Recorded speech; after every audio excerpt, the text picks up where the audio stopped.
दोस्तों नमस्कार। आपका स्वागत है हमारे चैनल पे।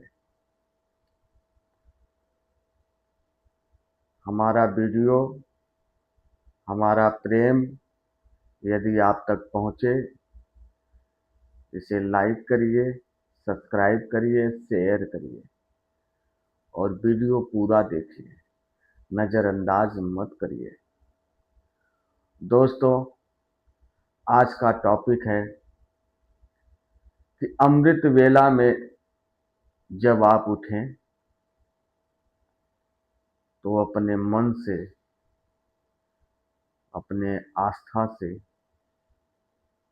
अपने आत्मा से एक संकल्प करें। इसी पे आज हम आपको कुछ पल, कुछ क्षण, कुछ मिनट बताना चाहते हैं कि ऐसा करने से आपको क्या प्राप्ति होगी। दोस्तों, जब आप ब्रह्म वेला अर्थात अमृत वेला में उठें, उठते ही अपने मन में ये संकल्प कीजिए कि हे पुण्य आत्मा, हमें दोबारा संसार देखने को अवसर मिला, क्योंकि कल जो होने वाला है आज हमें नहीं पता और इस जीवन के बारे में भी नहीं पता कब ये शरीर से प्राण निकल जाए। तो दोस्तों, इसके लिए आपको धन्यवाद और संकल्प दोनों अपने अंतरात्मा को करना है। बोलिएगा, कहिएगा कि हे अंतरात्मा, हे पुण्य आत्मा, हमें आज सूर्य दर्शन अर्थात संसार देखने का अवसर प्राप्त हुआ और आप हमें उस मार्ग पे ले चलिए जहाँ भगवत प्राप्ति हो, हमारा मन शुद्ध हो, हमारी इच्छाएं पूर्ण हो, जो हम चाहते हैं, जो हम करना चाहते हैं मन से, वो पूर्ण हो, अर्थात सत्य के मार्ग पे चलकर भगवत प्राप्ति हो। ऐसा संकल्प करके और ओम नमः शिवाय का जाप करें, फिर धरती माता को प्रणाम करें और फिर आप बिस्तर से जमीन पे पैर रखें, धरती पे पैर रखें। फिर उसके बाद स्नान करिए और सूर्य देव को जल दीजिए, ओम सूर्याय नमः जाप करिए। ये अमृत वेला अर्थात ब्रह्म मुहूर्त की बात है। यदि आप ऐसा करेंगे तो आपका आत्मा जो शरीर के अंदर है, ये शरीर रूपी मंदिर में जो विराजमान है, वो अंतरात्मा धीरे धीरे करके स्वच्छ हो जाएगी, निर्मल हो जाएगी और आपके माइंड में अर्थात दिमाग में, ब्रेन में सही राह, सही मार्ग दिखाने में सहायता होगा और सहायता करेगी। तो दोस्तों, आप सुबह अमृत बेला अर्थात ब्रह्म मुहूर्त में उठकर अमृत पान करिए, क्योंकि उस समय ब्रह्म मुहूर्त में ईश्वर धरती पे भ्रमण करते हैं, उस समय अमृत का वर्षा होता है। यदि आप ब्रह्म मुहूर्त में उठकर ईश्वर का आराधना करेंगे, सूर्य निकलते ही सूर्य की किरणें आप पर पड़ेंगी, तो समझ लीजिए कि आपका जीवन सफल हो गया। आप हर कार्य, हर क्षेत्र में सफलता प्राप्त करेंगे। ऐसा विचार मन में करके प्रतिदिन आप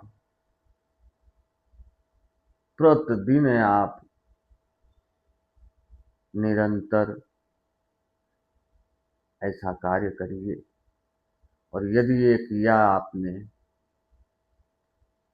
तो समझ लीजिए आपका कल्याण हो जाएगा। आपका मन, अंतरात्मा शुद्ध हो जाएगी। ये ध्यान दीजिए कि संसार में दो प्रकार के मनुष्य हैं, एक अंतर्मुखी और एक बहिर्मुखी। जो मनुष्य अपने अंदर हर चीज, हर सामग्री, हर समस्या, हर संकट, हर सुख दुख अपने अंदर देखता है, उसी को बोलते हैं अंतर्मुखी। और बहिर्मुखी वो इंसान है जो बाहर के आडंबरों में विश्वास करता है और उसी बाहर के आडंबरों में खुश रहता है और प्रयास करता है पाने के लिए। सबसे अमूल्य चीज क्या है? भक्ति। सबको भक्ति नहीं प्राप्त होती। सब भक्त नहीं बन पाते क्योंकि उनका मन ही नहीं लगेगा। वो तो बाहर के आडंबरों में मस्त रहेंगे, खुश रहेंगे। उनको गाड़ी चाहिए, बंगला चाहिए, पैसा चाहिए, उनको इन सब चीजों में उनका मन लगेगा, भक्ति में नहीं लगेगा। भक्ति अगर यदि वो लोग करेंगे तो सिर्फ दिखावा करेंगे, हृदय से, आस्था से भक्ति नहीं करेंगे। भक्ति वही करेंगे जो अंतर से करेंगे, हृदय से करेंगे, आस्था से करेंगे, उसी को भक्ति बोला जाता है। मन से करेंगे। ये शरीर जो है नश्वर है, आत्मा अमर है। ये शरीर नष्ट हो जाता है परंतु आत्मा अमर रहती है। इस आत्मा को कोई आग जला नहीं सकता, कोई शस्त्र काट नहीं सकता। ये अमर है क्योंकि ये परमात्मा का स्वरूप है। हमारा मन आत्मा को या तो परमात्मा बना दे या तो राक्षस बना दे, दुष्ट बना दे। हम जो विचार करेंगे, जो अपने दिमाग से, अपने ज्ञान से सोचेंगे, वही हमारा मन करेगा, वही हमारा मन करेगा। मतलब अर्थात जैसा हम सोचेंगे वैसा ही हमारा मन करेगा। इसे दुष्ट प्रकृति के बनाना चाहते हैं या भक्ति लाइन प्रकृति के बनाना चाहते हैं, ये आप पे निर्भर है। ये आपके ऊपर डिपेंड है कि आप किस योग्य हैं, क्या करना चाहते हैं, क्या ईश्वर में आस्था रखना चाहते हैं या ईश्वर को मानते ही नहीं हैं। ये सब कुछ आप पे डिपेंड है। दोस्तों, मेरे बात को गौर करिएगा, नज़रअंदाज ना करिएगा और ध्यान दीजिएगा कि केवल एक ही मार्ग है भगवान को प्राप्ति, अर्थात भगवत प्राप्ति का, सिर्फ भक्ति। इसी भक्ति के रास्ते से आपको मोक्ष प्राप्त होगा। यदि आप दोबारा संसार में आना चाहते हैं और अपना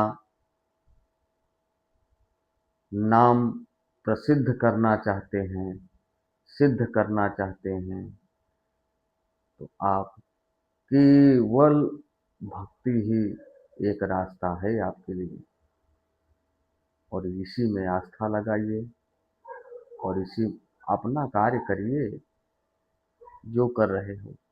परंतु भक्ति भी एक कार्य है, एक आस्था है, इसे भी करिए। इसे करने से आप प्रगति की ओर जाएंगे, भगवान आपके साथ रहेंगे, उनका आशीर्वाद मिलेगा, आपका अंतरात्मा स्वच्छ हो जाएगा, निर्मल हो जाएगा। जो भी कुछ मैल आपके आत्मा में होगी वो सब साफ हो जाएगा। जैसे कपड़ा गंदा हो जाता है तो हम सर्फ से साफ कर देते हैं, फिर वो नया का समान हो जाता है। उसी तरह हमारा ये मन होता है, मन को साफ करेंगे तो स्वच्छ हो जाएगा। दोस्तों, यदि हमारा वीडियो आप तक पहुँचे, इसे लाइक करिए, सब्सक्राइब करिए, शेयर करिए। ये हमारा प्रेम आप तक पहुँचे। जय माता दी।